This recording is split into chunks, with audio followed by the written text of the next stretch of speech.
Pemirsa, sidang gugatan keberatan Sandra Dewi terkait penyitaan aset kembali bergulir.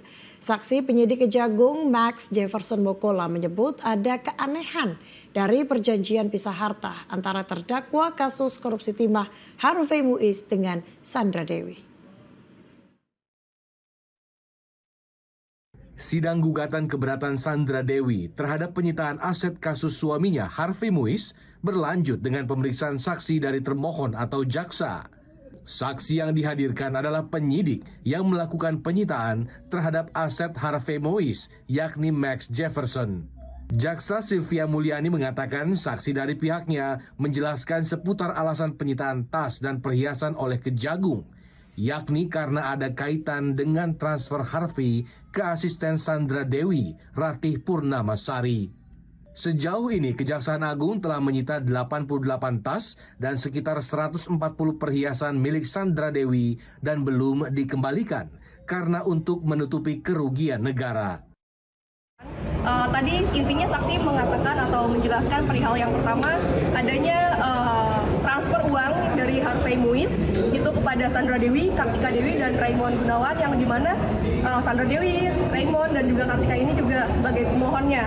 Kemudian ada juga perihal tas perhiasan itu didapatkannya dari mana. Kemudian tadi saksi mengatakan bahwa tas atau perhiasan tersebut kenapa diambil oleh penyidik karena ada kaitannya dengan transfer uang dari Harvey Muiz kepada ketiga pihak tersebut, termasuk kepada Ratih Purnamasari yang merupakan asisten dari Sandra Dewi. Sementara saksi yang dihadirkan merasakan kejanggalan akte pisah harta Harvey Muiz Sandra Dewi, yaitu tanggal berbeda. Dalam akte tanggal tertera 12 Oktober, namun pada cap di bawah tanda tangan adalah 16 Oktober 2016. Kenapa kita melakukan? Mungkin ada akte pisah harta. Nanti kalau mungkin ada bisa itu. Ada yang aneh di akte pisah harta itu. Tanggal dari akte pisah harta itu di atas dibunyikan tanggal 12 Oktober 2016.